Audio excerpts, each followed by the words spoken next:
Salve, tô aqui para falar sobre um tópico interessante, pelo menos atualmente, né? O lugar do libertário, do ANCAP nessas eleições. Eu queria começar primeiro falando sobre boa parte do discurso que é atribuído aos ANCAPs, aos anarcapitalistas, libertários, pelo menos no que vamos chamar de mídia convencional. E, bem, a perspectiva que eu tenho, né, é que os ANCAPs são muitas vezes tratados como um tipo de força invisível. Você pega, por exemplo, os canais comunistas, o pessoal gosta muito de pedir aqui na UL para reagir a diversos canais comunistas, embora a gente saiba, e seja algo a esclarecer depois, os comunistas não são o problema. O medo do comunismo é um problema. Os comunistas não. Mas enfim, chegando de qualquer forma direto ao ponto, né? Os anarcapitalistas são tratados como uma força invisível. O que isso quer dizer, né? É no sentido de que quando, sei lá, o Jones Manuel vai falar sobre o Mises, ele vai falar sobre os ANCAPs também, né? Ele não fala de algum intelectual ativamente ANCAP, atual, vivo, né? Ele não fala de um corpo intelectual anarcapitalista, nem de uma estrutura de partido ou coisa parecida. E isso serve muitas vezes para se conectar à crença, o nome, na verdade, ANCAP, a diversos movimentos que não são de nenhum modo ANCAPs, né? Como, por exemplo, bolsonarismo, né? Muitos podem dizer que hoje em dia associam, né, bolsonarismo a anarcapitalismo por causa do Paulo Cogos. Mas antes disso, muitos podem dizer que associa-se ANCAP, né, a bolsonarismo por causa do Paulo Cogos. Mas antes disso já se fazia isso. E até pode ter aumentado, mas não é por causa disso. Não é por causa do Cogos que hoje em dia se atribui anarcapitalismo muito ao bolsonarismo ou ao tal do neoliberalismo, coisa parecida. Inclusive tem um desenvolvimentista chamado Fausto Oliveira, ele escreveu um livro chamado O ANCAP, onde logo na capa, né, se for ver o que ele bota ali para ilustrar, né, o pensamento mais ou menos o que criou o ANCAP, ele bota ali alguns pensadores. Bota Margaret Thatcher, uma estadista, né, e Ayn Rand, o que é no mínimo duvidoso, né, para se tratar pelo menos de um ANCAP. E ainda mais pela sinopse do livro, a gente vai chegar lá, vai tratar sobre o ANCAP, ele na história, né, uma ficção econômica, ele fez um lobby com o governo para privatizar a área da saúde ou algo parecido. Esse vídeo não é uma crítica ao livro, mas a prima fase parece um pouco estranho. Esse tipo de narrativa, né, no caso, é algo muito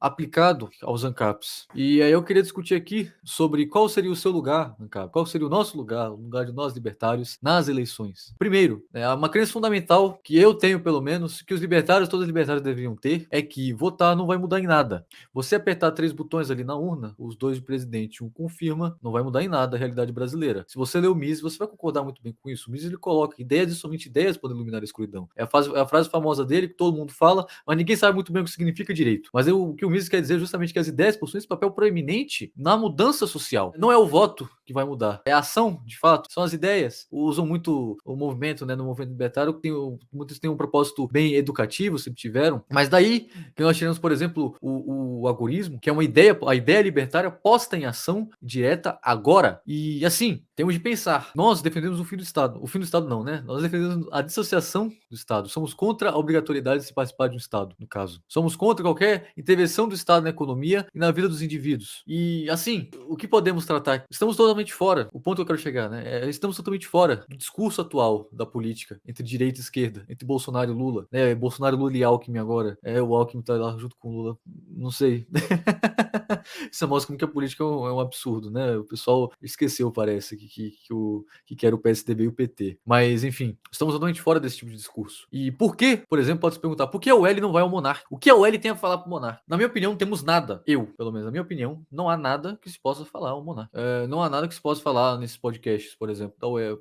E por isso, os motivos pelos quais a UL não vai. Porque nós não somos palanque político, primeiro. Nós não temos o que falar em quesitos de direita e esquerda. Nós somos contra essa polarização política, nós somos contra essa politização da vida. E muitas vezes, quando se pergunta, né, por exemplo, a gente pode falar que nós defendemos certas políticas econômicas ou coisa parecida, né? Vamos falar, sou contra o Estado agir aqui, aqui e ali, e muitas vezes transpor imperfeitamente o nosso pensamento para um pensamento mais liberal. Mas isso pode ser muitas vezes prejudicial. Nós temos uma forma diferente de se expressar, antes de tudo, né? E fundamentalmente defendemos outra ideia. Fundamentalmente, o liberalismo é muito diferente do libertarianismo. E de todo modo, quando, por exemplo, se um monarca, vamos supor, se um monarca perguntasse, se alguém perguntasse, né, ou uma pessoa comum perguntasse, você é a favor do porte de armas? Muitas vezes essa pessoa ela está imbuída numa estrutura legalista. Já fala, você é a favor que o Estado regule as armas? Você é a favor que o Estado permita as armas? Você é a favor de que o Estado proíba as armas? Você vê que a gente já está numa estrutura totalmente afastada disso. Nós não há nada para se falar que o Estado deva fazer ou não. Não deve existir essas coisas. E é por isso, justamente, por não estar dentro dessa discursiva estatista, legalista, que